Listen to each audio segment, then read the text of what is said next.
नमस्कार दोस्तों, पीसीएसएम के अपने यूट्यूब परिवार में आप सभी का स्वागत है। अभी हम लोग एनसीईआरटी के 6th क्लास के साइंस का अध्ययन कर रहे हैं। यदि आप लोग किसी भी कंपटीशन की तैयारी कर रहे हैं या करते हैं तो आपको कम से कम एक बार एनसीईआरटी की बुक को अवश्य ही पढ़ना चाहिए। उसके बाद ही आप किसी भी बुक को फॉलो कर सकते हैं, वो आपके ऊपर डिपेंड करता है।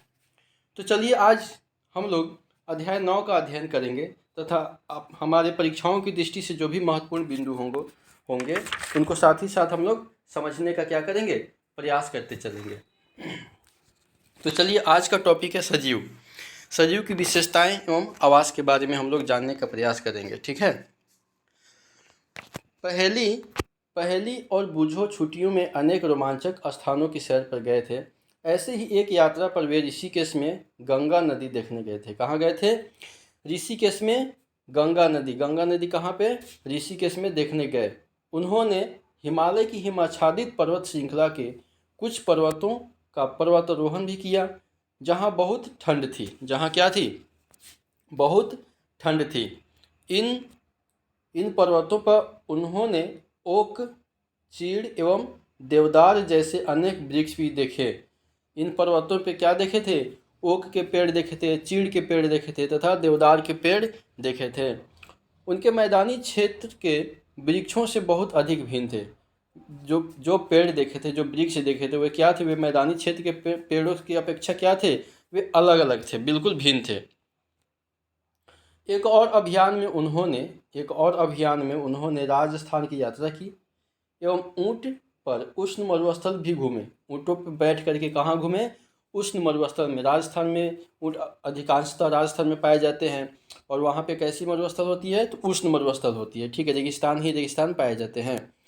यहाँ से उन्होंने नागफनी के अनेक प्रकार के पौधे एकत्र किए। किसके पौधे? नागफनी के पौधे एकत्र किए। अंत में वे पुरी गए। पुरी कहाँ है? तो पुरी उड़ीसा में पड़ता है। ठीक है, पुरी उड़ीसा में पड़ता है। वहाँ पे गए, उन्होंने समुद्र तट की सैर की। वहाँ पे क्या की है? समुद्र तट की सैर की। और वहाँ कैजुराइना के वृक्ष की कतार देखी। किसकी वृक्ष की कतार देखी?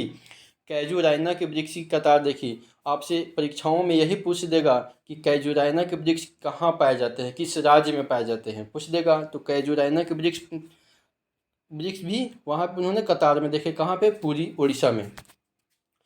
इन स्थानों के भ्रमण के रोमांचक एवं उल्लासपूर्ण क्षणों का स्मरण करते हुए उन्हें अचानक एक विचार आया। उनको क्या आया? अचानक एक विचार आया। विचार क्या आया? कि ये सभी स्थान एक दूसरे से बहुत भिन्न थे। कुछ बहुत ठंडे थे, कुछ बहुत उष्ण थे एवं शुष्क तथा कुछ स्थान आर्द्र थे। ठीक, वे अलग अलग जगहों का भ्रमण किया था और इसके उपरांत उनको अलग अलग स्थान, अलग अलग समय, अलग अलग वहाँ पे मौसम को देखने को मिला। ठीक है, परंतु उन सभी स्थानों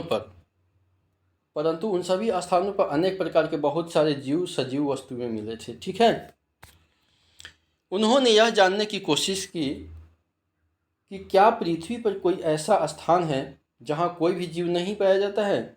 उन्होंने जानने का ये प्रयास किया कि क्या पृथ्वी पर कोई ऐसा स्थान है जहाँ पे कोई भी जीव जंतु नहीं पाए जाते हैं। बूझो ने अपने घर के आसपास के स्थानों को भी केंद्रित किया। घर के अंदर उसने अलमारी एवं दरवाज़ा को खोल के देखा।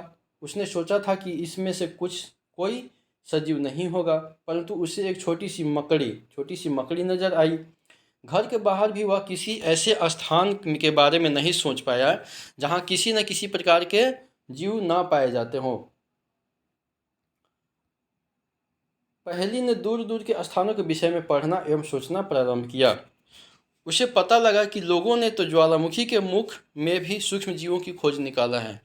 कहाँ पे? तो ज्वालामुखी के मुख में यानी मुहाने पे भी सूक्ष्म जीवों की खोज भी निकाला है। ठीक है,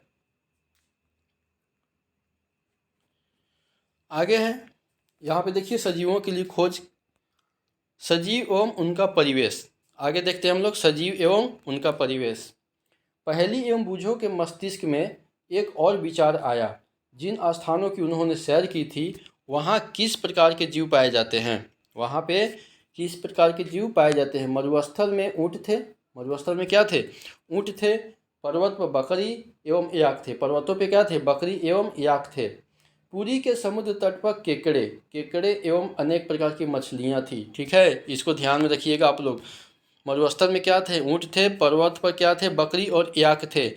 पुरी के समुद्र तट पर केकड़े एवं अनेक प्रकार की मछलियां थी, जिन्हें मछुआरे पकड़ रहे थे। मछलियां को कौन पकड़ते हैं? मछुआरे पकड़ रहे थे। साथ ही चींटियों जैसे अनेक प्रकार के जीव इन सभी स्थानों पर उपस्थित थे। इन क्षेत्रों में पाए जाने वाले विभिन्न प्रकार के पौधे अन्य क्षेत्रों के पौधों की प्रजातियों से भिन्न थे। इन विभिन्न क्षेत्रों का परिवेश कैसा था? क्या उनका परिवेश भी एक समान था? क्रियाकलाप 1 देखते हैं हम लोग। आइए एक वन से प्रारंभ करते हैं। यहाँ पाए जाने वाले सभी पौधों, जंतुओं एवं वस्तुओं के बारे में सोचिए। एक जंगल में पाए जाने वाले जंतुओं, पौधों एवं वस्तुओं को सारणी 9.1 के कॉलम 1 में लिखिए। दूसरे क्षेत्रों में पाए जाने वाले वस्तु, जंतु एवं पौधों के नाम भी आपको लिखना है। ठीक है, सारणी में लिखिए। आप इस अध्याय में दिए गए उदाहरणों को इकट्ठा करके सारणी 9.1 को भर सकते हैं। अपने मित्रों, माता पिता एवं अध्यापक से भी इस विषय पर विचार विमर्श कीजिए तथा तालिका में दिए गए अन्य कॉलम में विभिन्न स्थानों पर पाए जाने वाले जंतुओं एवं पौधे के नाम लिखिए। जंतुओं एवं पौधों के नाम लिखिए। आप पुस्तकालय में उपलब्ध उन पुस्तकों की सहायता भी ले सकते हैं जिनमें जंतु, पौधों एवं खनिज के विषय के बारे में जानकारी दी गई होती है। इस सारणी के प्रत्येक कॉलम में अधिकाधिक छोटी बड़ी वस्तुओं एवं जीवों को सम्मिलित करने का प्रयास कीजिए। जिस प्रकार की वस्तुएं हमें मिलती है वे शायद जीवित जंतु या पौधे ना हो। वे क्या हो? जीवित जंतु या पौधे ना हो। संभवतः ये पौधे के भाग जैसे सूखी पत्तियां या जंतु के अवशेष जैसे हड्डियां हो।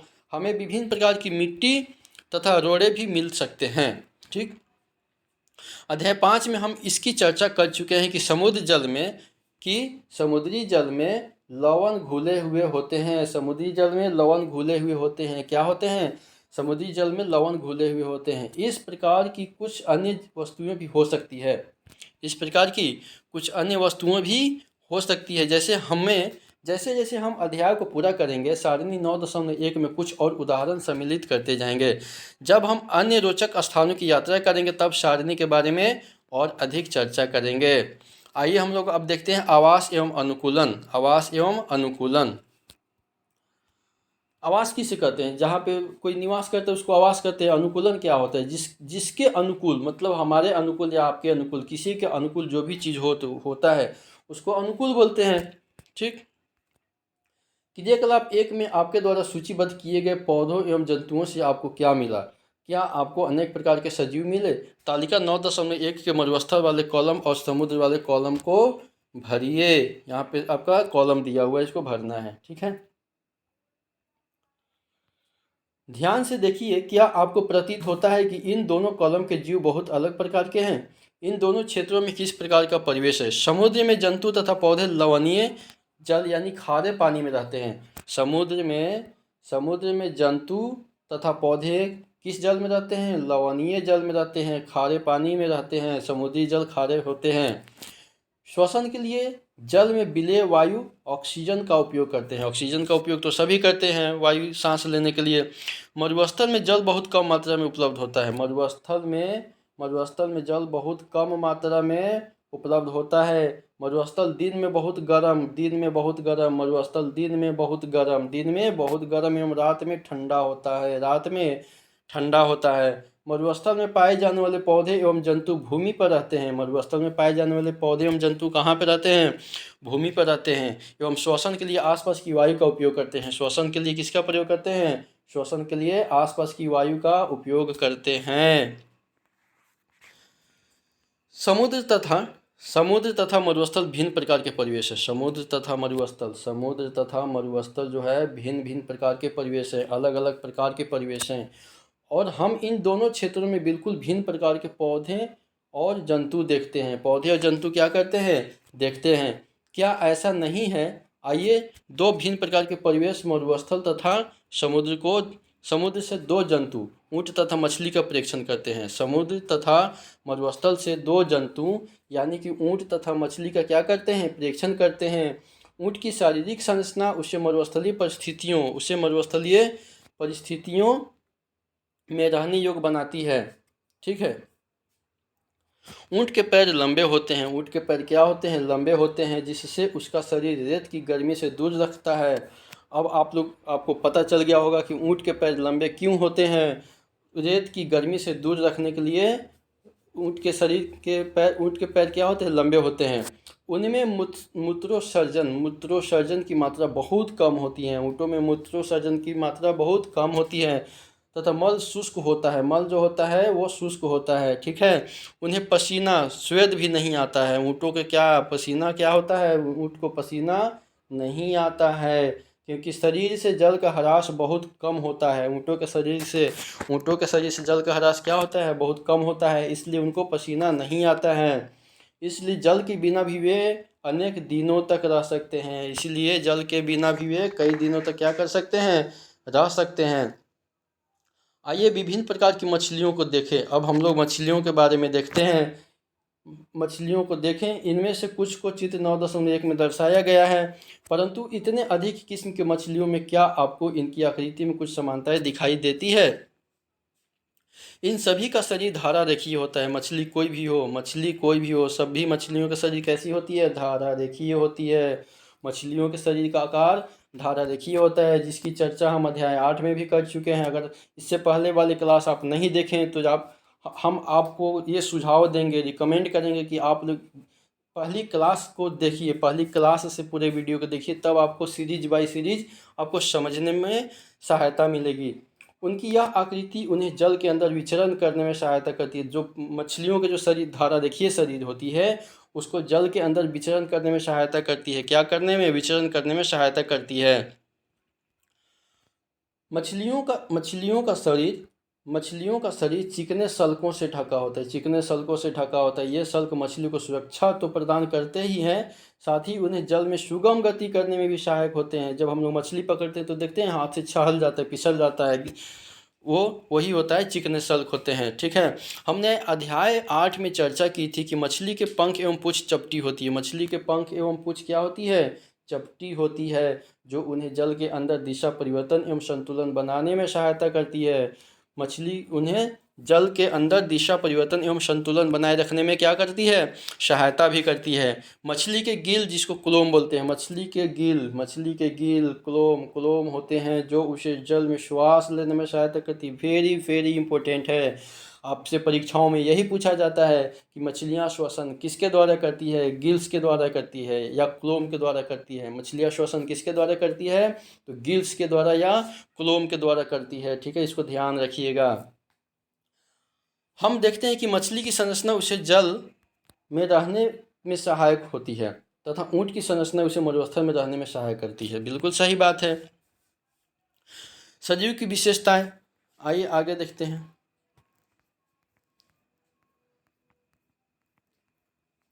हमने पृथ्वी पर पाए जाने वाले असंख्य प्रकार के जंतुओं में से केवल 2 उदाहरण लिए। हमने क्या किया, पृथ्वी पर पाए जाने वाले असंख्य प्रकार के जंतुओं में से केवल 2 उदाहरण लिए, ऊँट और मछली को। हम देखते हैं कि सजीवों की इन सभी किस्मों में ऐसी कुछ विशिष्ट संरचनाएं होती है जो उन्हें अपने परिवेश में रहने योग्य बनाती है, जिसमें वे प्रायः पाए जाते हैं। जिन विशिष्ट संरचनाओं अथवा स्वभाव की उपस्थिति किसी पौधे अथवा जंतु को उसके परिवेश में रहने के योग्य बनाती है, उसको अनुकूलन कहते हैं। किसी पौधे अथवा जंतु को उसके परिवेश में रहने योग्य बनाती है, उसको अनुकूलन कहते हैं। अनुकूलन किसे कहते हैं, तो किसी पौधे अथवा किसी भी जंतु को उसके परिवेश में रहने योग्य बनाती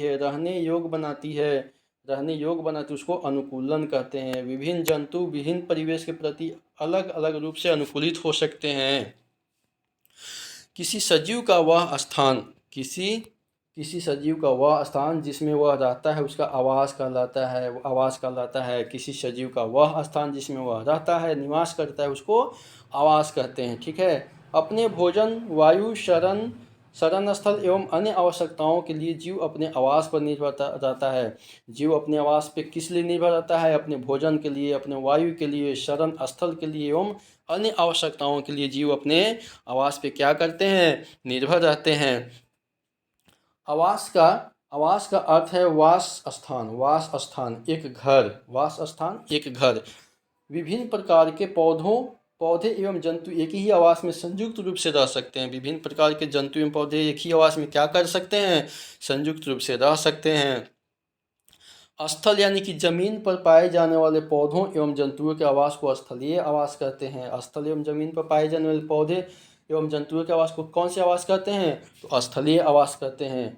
वन, घास के मैदान, मरुस्थल, तटीय एवं पर्वतीय क्षेत्र स्थलीय आवास के कुछ उदाहरण हैं। स्थलीय आवास के कौन कौन से उदाहरण हैं? वन, क्योंकि ये स्थल पे पाए जाते हैं। घास के मैदान, ये स्थल पे पाए जाते हैं। मरुस्थल, ये स्थल पे पाए जाते हैं। तटीय एवं पर्वतीय क्षेत्र, ये सभी स्थलीय आवास के कुछ उदाहरण हैं। जलाशय, दलदल। जलाशय एवं दलदल, झील, नदियाँ एवं समुद्र जहाँ पौधे एवं जंतु जल में रहते हैं उसे जलीय आवास कहते हैं। सीधी सीधी बात है, जो स्थल पे रहते हैं उसको स्थलीय आवास कहते हैं। जो जल में रहने योग्य होते हैं वो जलीय आवास कहलाते हैं। विश्व के विभिन्न भागों में पाए जाने वाले वनों, घास के मैदानों, मरुस्थलों, तटीय एवं पर्वतीय क्षेत्रों में भी बहुत विषमताएं हैं। यह सभी जलीय आवासों के लिए भी सत्य है। यह सभी जलीय आवासों के लिए क्या है? सत्य है। अगला है कि किसी आवास में पाए जाने वाले सभी जीव जैसे कि पौधे एवं जंतु उसके जैव घटक होते हैं। किसी आवास में पाए जाने वाले सभी सजीव जीव, किसी आवास में पाए जाने वाले सभी सजीव जीव जैसे कि पौधे एवं जंतु उसके जैव घटक हैं। चट्टान, मिट्टी, वायु एवं जल जैसी अनेक निर्जीव वस्तुएं, अनेक कैसी वस्तुएं? निर्जीव वस्तुएं। अनेक कैसी वस्तुएं? निर्जीव वस्तुएं आवास के अजैव घटक कहलाते हैं। आवास के कैसे अजैव घटक कहलाते हैं? ये जैव और अजैव घटक आपको ध्यान में रखना है, ठीक है। जो भी जीवित होते हैं वो जैव होते हैं, जो निर्जीव होते हैं वे अजैव घटक कहलाते हैं। सीधी सीधी बात यह है। सूरज का प्रकाश एवं ऊष्मा भी परिवेश के अजैव घटक हैं। सूरज का प्रकाश एवं ऊष्मा किसके घटक हैं? तो ये अजैव घटक के उदाहरण है। परीक्षाओं में यही पूछ देता है कि इनमें से कौन अजैव घटक के उदाहरण है, इनमें से कौन जैव घटक के उदाहरण है। हम जानते हैं कि कुछ पौधे बीजों से उगते हैं। कुछ पौधे क्या करते हैं? बीजों से उगते हैं। आइए बीज के अंकुरन से नए पौधे के बनने की प्रक्रिया में कुछ अजैव कारकों की भूमिका का अध्ययन करते हैं, ठीक है। आइए हम लोग अध्ययन करते हैं। क्रियाकलाप 2 में यहाँ पे देखते हैं हम लोग। अध्याय 1 में किए गए क्रियाकलाप 5 का स्मरण कीजिए। इस क्रियाकलाप में मूंग के बीज से अंकुरन निकल जाता है, अर्थात वे क्या होते हैं? अंकुरित हो गए हैं। यह बीज से एक नए पौधे का प्रारंभ होता है। बीज से क्या होता है? एक नए पौधे का प्रारंभ होता है।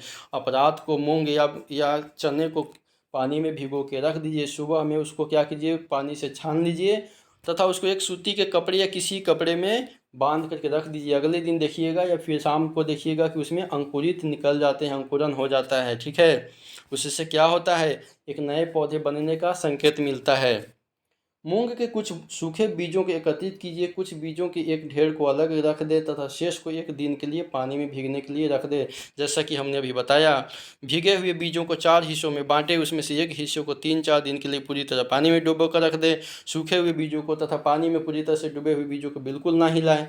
भीगे बीजों में से एक भाग को धूप वाले कमरे में तथा दूसरे भाग को पूरे अंधेरे क्षेत्र में रख दे, जैसे कि अलमारी जिसमें धूप नहीं जाती है।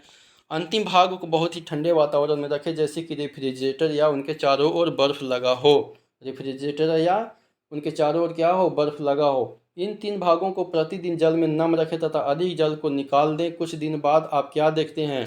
कुछ दिन बाद में आप देखेंगे कि क्या सभी 5 भाग समान रूप से अंकुरित होते हैं?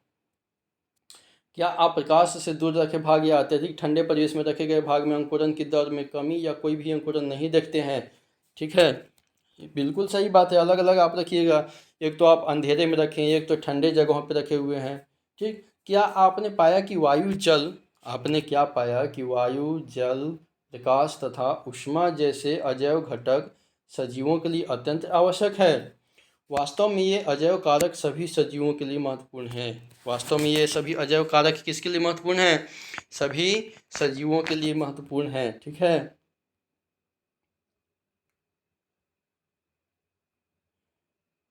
हम देखते हैं कि सजीव बहुत ठंडे और बहुत उष्ण परिवेश में भी पाए जाते हैं। हम क्या देखते हैं कि सजीव बहुत ठंडे और बहुत उष्ण परिवेश में भी पाए जाते हैं। क्या ऐसा नहीं है कि ये जीव इस विषम परिवेश में जीवित रहने के लिए किस विशिष्ट व्यवस्था को अपनाते हैं? किस विशिष्ट व्यवस्था को अपनाते हैं?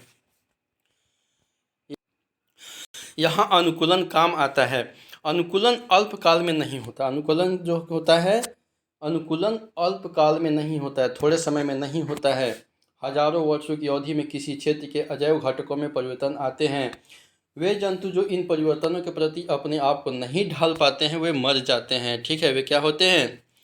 वे मर जाते हैं। केवल वे जीव ही जीवित रहते हैं जो अपने आप को बदलते परिवेश के अनुसार अनुकूलित कर लेते हैं। कहने का मतलब ये हुआ कि जैसा मौसम वैसा अपने शरीर को व्यवस्थित करना ही अनुकूलन कहलाता है। जैसे अब धूप निकलती है तो धूप में आप अगर आपके शरीर रहने योग्य हो जाती है, आप रह सकते हैं, तो अपने आप को अनुकूलित कर लिए हैं। ठंडी पड़ रही है, अगर ठंडी के मौसम में आप ठंडी झेल लेते हैं तो आप क्या होते हैं? ठंडी के मौसम के अनुकूल आप अनुकूलित हो जाते हैं अपने आप को। ठीक है। जंतु विभिन्न अजैव कारकों के लिए भिन्न विधियों से अपने आप को अनुकूलित कर लेते हैं। इसका परिणाम भिन्न आवासों में जीवों की विविधता का होना है। आइए कुछ आवासों, इनके कुछ अजैव घटकों एवं उसमें रहने वाले विभिन्न जीवों में अनुकूलन का अध्ययन करें। विभिन्न आवासों की यात्रा, कुछ स्थलीय आवास। ठीक है, कुछ स्थलीय आवास है। मरुस्थल देख लेते हैं हम लोग। मरुस्थल के अजैव घटकों एवं ऊंट के अनुकूलन के विषय में हम पहले ही चर्चा कर चुके हैं। मरुस्थल में पाए जाने वाले अन्य जंतुओं एवं पौधों में क्या होता है? अन्य जंतुओं एवं पौधों में क्या होता है? क्या उनमें भी इसी प्रकार के अनुकूलन पाए जाते हैं? क्या इनमें भी इसी प्रकार के अनुकूलन पाए जाते हैं? मरुस्थल में रहने वाले चूहे एवं सांप के ऊंट की भांति मरुस्थल में रहने वाले चूहे एवं सांप के ऊंट की भांति लंबे पैर तो नहीं होते हैं। दिन की तेज गर्मी से बचने के लिए वे भूमि के अंदर गहरे बिलों में रहते हैं। ठीक है। रात्रि के समय जब तापमान में कमी आती है तो ये जंतु बाहर निकलते हैं। ये जंतु कहाँ निकलते हैं? बाहर निकलते हैं। मरुस्थल में उगने वाले कुछ पौधे हैं। मरुस्थल में उगने वाले कुछ समान पौधों को चित्र 9.5 में दर्शाया गया है। यह पौधे मरुस्थल के किस प्रकार अनुकूलित रहते हैं? क्रियाकलाप 3 देखते हैं हम लोग। गमले में एक लगा कैक्टस तथा पत्तियों वाला गमले में लगा एक कैक्टस तथा पत्तियों वाला एक पौधा कक्षा में लाइए। दोनों पौधों के कुछ भाग को पॉलीथीन थैली से ढककर उसी प्रकार बांधिए जिस प्रकार अध्याय 7 के क्रियाकलाप 4 में हमने पौधों में वाष्पोत्सर्जन का अध्ययन करते समय बांधा था। याद कीजिए। गमले में लगे पौधों को धूप में रख दीजिए तथा कुछ घंटे बाद क्या कीजिए? कुछ घंटे बाद इनका परीक्षण कीजिए। आप क्या देखते हैं? क्या आप दोनों पॉलीथीन थैलियों में एकत्रित जल की मात्रा में कोई अंतर देखते हैं? मरुस्थलीय पौधे जो होते हैं वाष्पोत्सर्जन के द्वारा जल की बहुत कम मात्रा निष्कासित करते हैं। मरुस्थलीय पौधे जो होते हैं वाष्पोत्सर्जन द्वारा जल की बहुत कम मात्रा निष्कासित करते हैं। मरुस्थलीय पौधों में पत्तियां या तो अनुपस्थित होती है अथवा बहुत छोटी होती है। मरुस्थलीय पौधों में पत्तियां क्या होती है? या तो अनुपस्थित ही होगा या फिर अथवा बहुत छोटा ही होगा। ठीक है। कुछ पौधों में पत्तियां कांटों यानी कि सूल के रूप में ले लेती है। इससे पत्तियों से होने वाले वाष्पोत्सर्जन में होने वाले जल ह्रास में कमी आती है। ठीक है। नागफनी में पत्ती जैसी जिस संरचना को आप देखते हैं वह वास्तव में इसका तना है। वास्तव में क्या है? नागफनी में जो हम लोग देखते हैं वो वास्तव में उसका तना है। चित्र संख्या 9.5 में दिखाया गया। ये नागफनी के पौधे हैं। ठीक है। ये मरुस्थल में उगने वाले हैं। ठीक है। इन पौधों में प्रकाश संश्लेषण सामान्यतः तने में होता है। नागफनी के पौधे में प्रकाश संश्लेषण जो होता है किस में होता है? तने में होता है। ये वास्तव में तने नहीं होते हैं, वास्तव में ये पत्तियां ही होते हैं, लेकिन तने का रूप ले लेते हैं। ठीक है, तो इन मरुस्थलीय पौधे में प्रकाश संश्लेषण किस में होता है? तो इसी तने वाले रूप में, पत्ती समरूप तने में होता है। तना एक मोटी मोमी परत से ढका होता है। तना जो होता है एक मोमी परत से ढका होता है, जिससे पौधों को जल संरक्षण में सहायता मिलती है। जिससे पौधों को क्या होती है? जल संरक्षण में सहायता मिलती है। अधिकतर मरुस्थलीय पौधों की जड़ें जल अवशोषण के लिए मिट्टी में बहुत गहराई तक चली जाती है। अधिकतर मरुस्थलीय पौधों की जड़ें जल अवशोषण के लिए कहाँ चली जाती है? मिट्टी में बहुत अधिक गहराई तक जल की खोज में चली जाती है। अब चलिए पर्वतीय क्षेत्र को देखते हैं। ये आवास क्षेत्र सामान्यतः बहुत ठंडे होते हैं। पर्वतीय क्षेत्र वाले आवास जो होते हैं क्या होते हैं? बहुत ठंडे होते हैं और इनमें तेज हवाएं भी चलती रहती है। कुछ क्षेत्रों में शीतकाल में हिमपात भी होता है। कुछ क्षेत्रों में, कुछ पर्वतीय क्षेत्रों में तो आपने देखा होगा कि शीतकाल में क्या होता है? हिमपात बहुत होती है। ठीक है, पर्वतीय क्षेत्रों में पौधों एवं जंतुओं की अनेक प्रजातियां पाई जाती हैं। पर्वतीय क्षेत्रों में पौधों एवं जंतुओं की क्या होती है? अनेक प्रजातियां पाई जाती है। क्या आपने चित्र संख्या 9.6 में दर्शाए गए वृक्ष को देखे हैं? ऊपर चला गया। ये आपका 9.6 पर्वतीय आवास के कुछ वृक्ष है। ठीक है, चलिए, यदि आप पर्वतीय क्षेत्र में रहते हैं अथवा वहां घूमने गए हैं तो आपने ऐसे अनेक वृक्ष देखे होंगे, परंतु क्या आपने ऐसे वृक्षों को अन्य क्षेत्रों में भी देखा है? क्या आप ऐसे वृक्षों को अन्य क्षेत्र में देखा है जो वृक्ष पर्वतीय क्षेत्र में पाए जाते हैं? ये वृक्ष अपने आवास में विद्यमान परिस्थितियों में रहने के लिए किस प्रकार अनुकूलित हो जाते हैं? ये वृक्ष जो होते हैं अपने आवास बनाने के लिए, रहने योग्य किस प्रकार अनुकूलित हो जाते हैं? सामान्यतः शंकुआकार होते हैं। ये वृक्ष जो होते हैं पर्वतीय क्षेत्र में पाए जाने वाले वृक्ष के आकार कैसे होते हैं? लगभग शंकुआकार होते हैं, शंकु के आकार के होते हैं। ठीक है, तथा इनकी शाखाएं तिरछी होती है। इनकी शाखाएं कैसी होती है? तिरछी होती है, छतरी टाइप से। इनमें से कुछ वृक्षों की पत्तियां सुई के आकार की होती है। इससे वर्षा का जल एवं हिम सरलता से नीचे की ओर खिसक जाता है। पर्वतों पर इन वृक्षों से अधिक भिन्न आकृति एवं आकार वाले वृक्ष भी मिल सकते हैं। पर्वत पर जीवित रहने के लिए इनमें से कुछ अन्य प्रकार का अनुकूलन भी हो सकता है। पर्वतीय क्षेत्र में पाए जाने वाले जंतु भी वहाँ की परिस्थितियों के प्रति अनुकूलित हो जाते हैं। पर्वतीय क्षेत्र में पाए जाने वाले पेड़ पौधे के साथ साथ वहाँ की जंतुएं भी क्या होते हैं?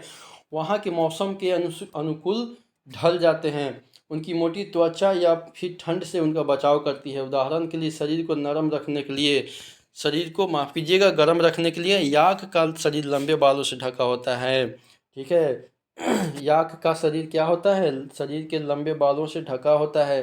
पहाड़ी तेंदुओं को भी देखिए, उनके शरीर पर फर होते हैं।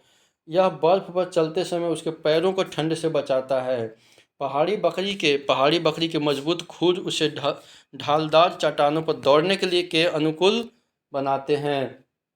जैसे जैसे हम पर्वतीय क्षेत्रों में ऊपर चढ़ते जाते हैं, परिवेश का स्वरूप बदलता जाता है और हमें विभिन्न ऊंचाइयों पर पाए जाने वाले जीवों के अनुकूलन में विविधता दिखाई देती जाती है। ठीक है, चलिए घास स्थल को देख लेते हैं। शेर वन में अथवा घास स्थल में रहता है। शेर कहाँ रहता है?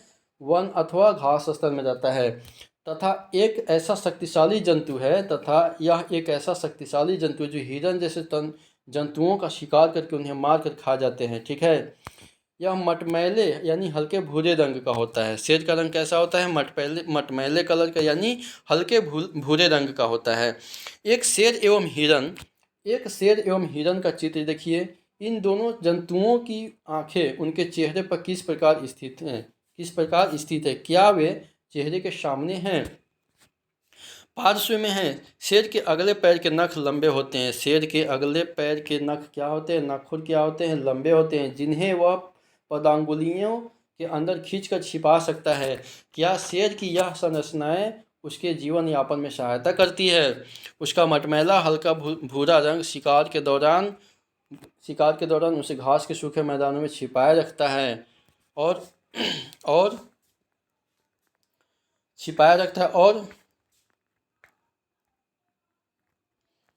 शिकार को पता भी नहीं चलता है। ठीक है, शिकार को पता भी नहीं चलता है उसको छुपने छिपने का। चेहरे के सामने की आंखें उसे वन में दूर तक शिकार खोजने में सहायता करती है। चेहरे के सामने उनकी आंख होता है किस लिए?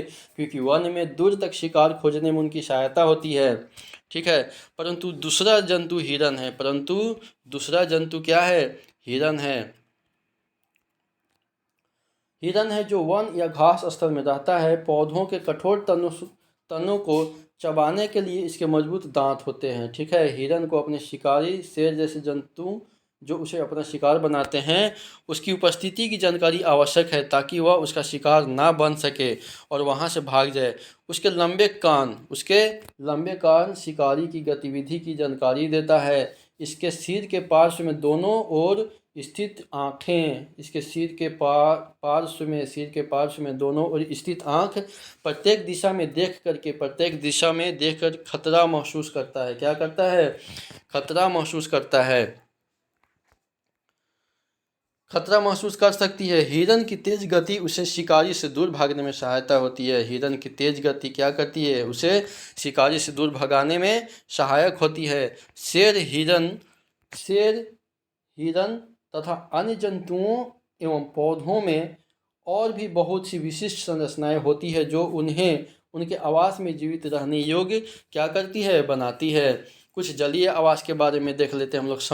समुद्र के बारे में देख लेते हैं। ठीक है, अगला है कि समुद्र में रहने के लिए मछली के अनुकूलन के विषय में हम चर्चा कर चुके हैं। दूसरे बहुत से समुद्री जंतुओं का शरीर भी धारारेखीय होता है। मछली के शरीर का आकार कैसा होता है? धारारेखीय होता है, ये हम लोगों ने पढ़ लिया है। इसके साथ साथ जलीय जंतु बहुत से ऐसे होते हैं जिनके शरीर भी क्या होते हैं? उनके शरीर भी धारारेखीय होते हैं। ठीक है, जिससे वह जल में सुगमता से चल सकते हैं। जिससे क्या होते हैं? ठीक है, श्वसन में अंदर ली गई वायु की ऑक्सीजन की कुछ मात्रा का उपयोग होता है। ठीक है, किसका उपयोग? श्वास के रूप में हम लोग किस गैस का प्रयोग करते हैं? ऑक्सीजन का प्रयोग करते हैं। इस क्रिया में बनी कार्बन डाइऑक्साइड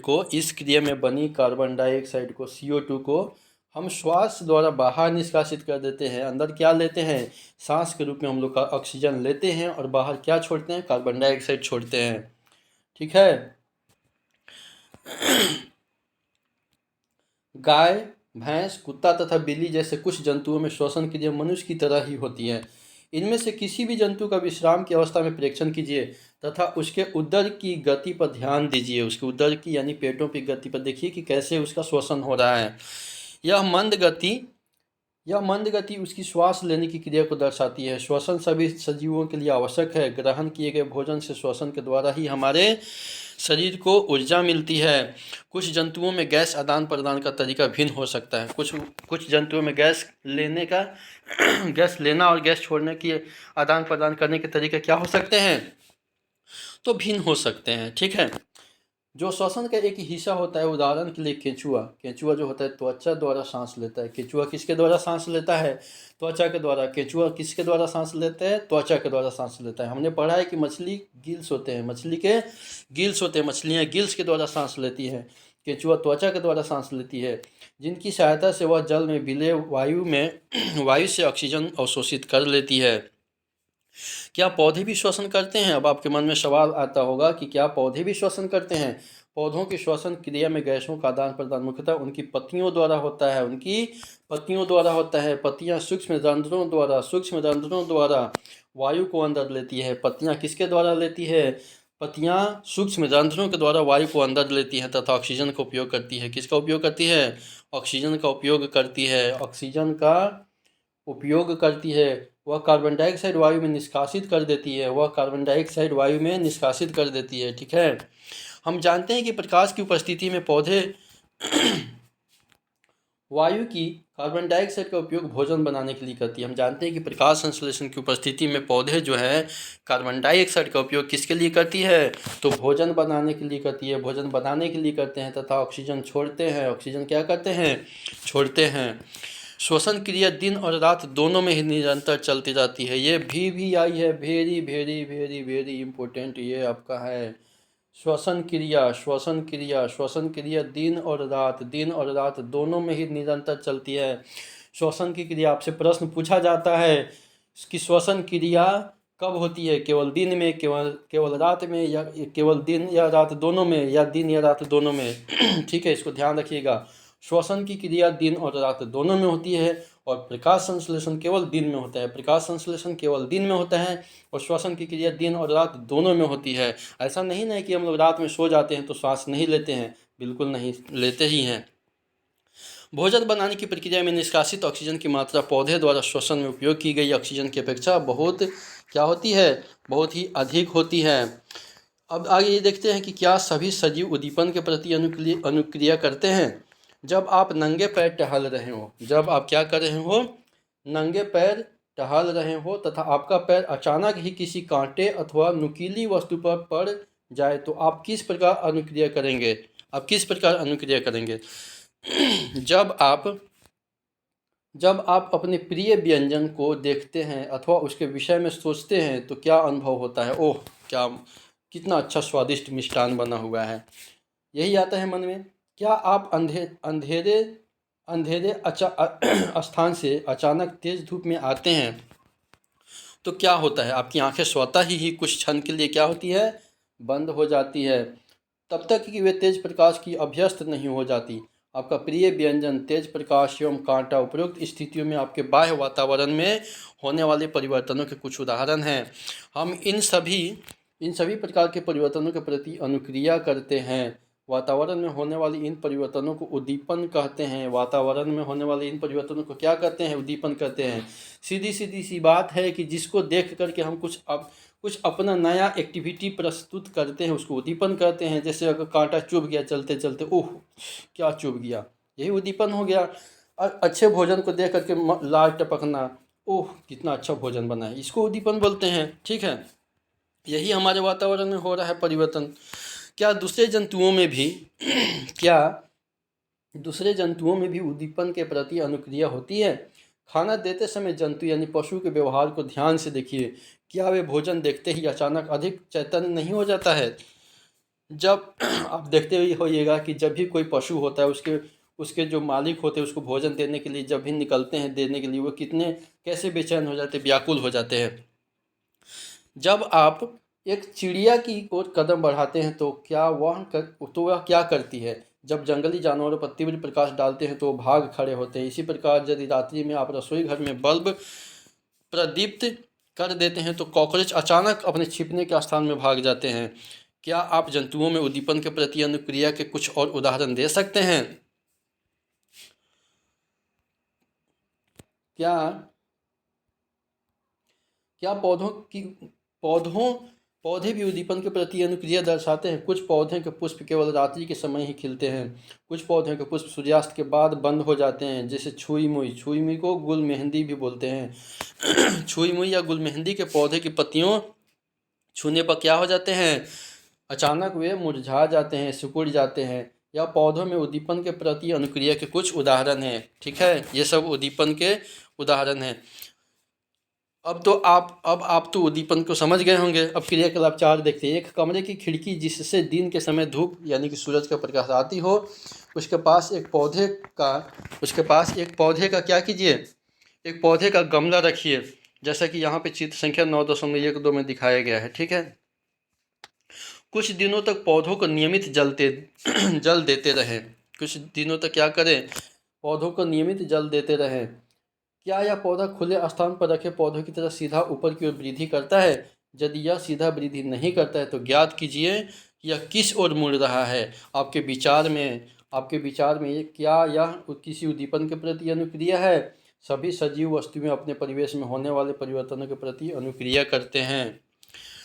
आगे देखते हैं कि सजीवों में उत्सर्जन।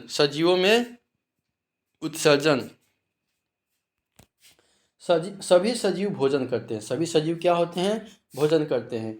जीव इस ग्रहण किए हुए भोजन की संपूर्ण मात्रा का उपयोग नहीं करता है। जीव जो होता है इस जितना भी भोजन ग्रहण करता है उसके संपूर्ण मात्रा का उपयोग क्या करता है, वो नहीं करता है।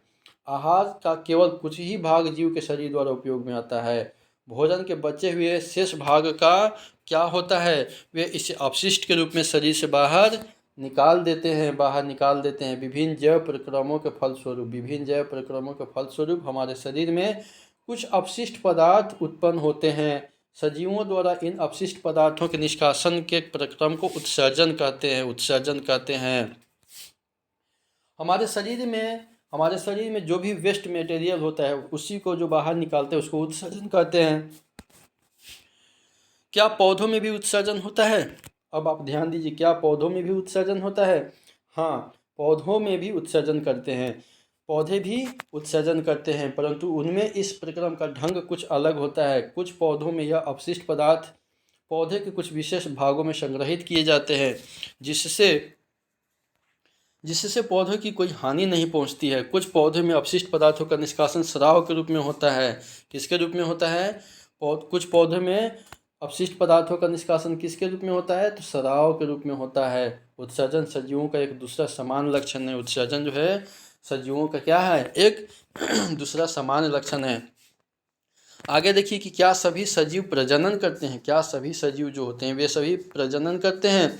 क्या आपने कभी कबूतर अथवा किसी पक्षी की क्या आपने कभी किसी कबूतर अथवा किसी पक्षी के नीड़ यानी कि घोंसला देखे हैं?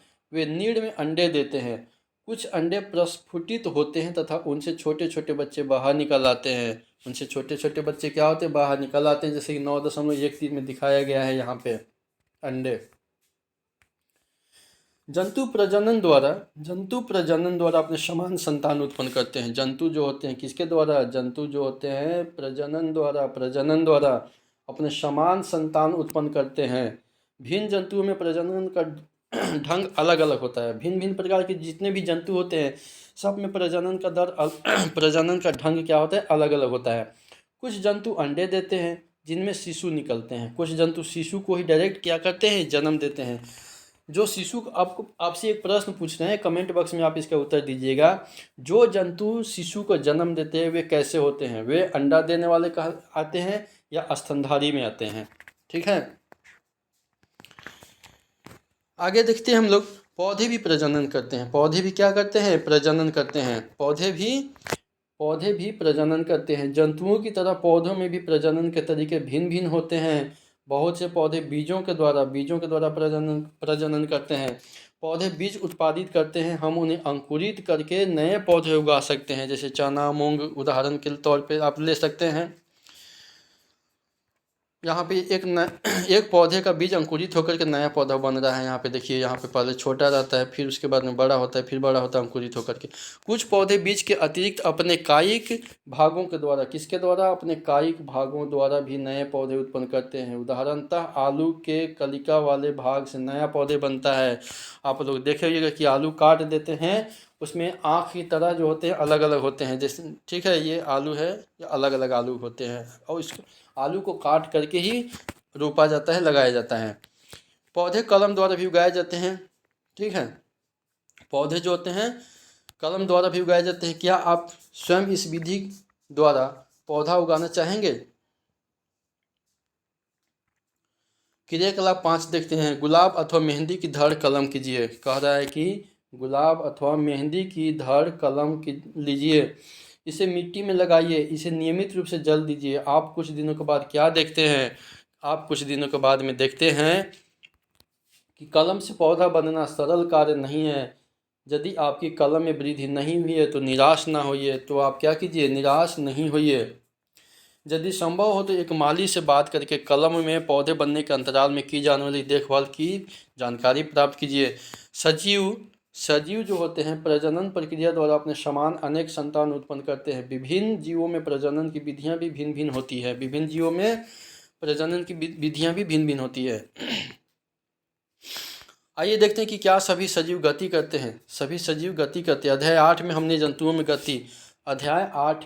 जंतुओं में गति के विभिन्न तरीकों की चर्चा की थी। वे एक स्थान से दूसरे स्थान तक जाते हैं। क्या उनके शरीर में अन्य प्रकार की गति भी दिखाई देती है? पौधों के विषय में विचार कीजिए। पौधों के विषय में क्या कीजिए? विचार कीजिए। विचार है कि क्या वे भी गति करते हैं? पौधे सामान्यतः भूमि में जकड़े रहते हैं, अतः वे एक स्थान से दूसरा स्थान तक नहीं जा सकते, परंतु विभिन्न पदार्थ जैसे कि जल, खनिज एवं जल, खनिज एवं संश्लेषित खाद्य पदार्थ पौधे के एक भाग से दूसरे भाग में समूहित होते हैं। क्या आपने पौधों में अन्य प्रकार की गति भी देखी है, जैसे कि पुष्पों का खिलना एवं बंद होना?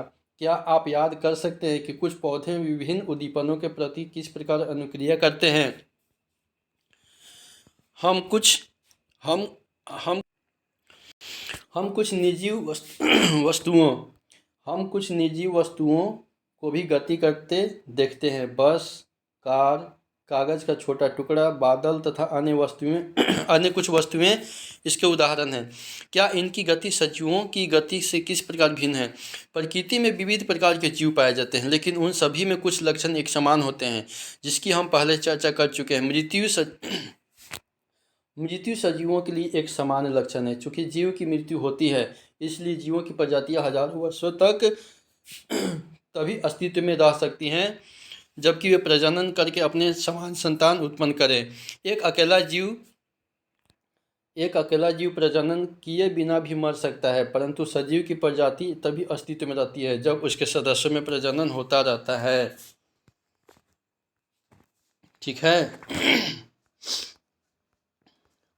हमने देखा कि सभी सजीव वस्तुओं में कुछ विशिष्ट लक्षण समान रूप से दिखाई देते हैं।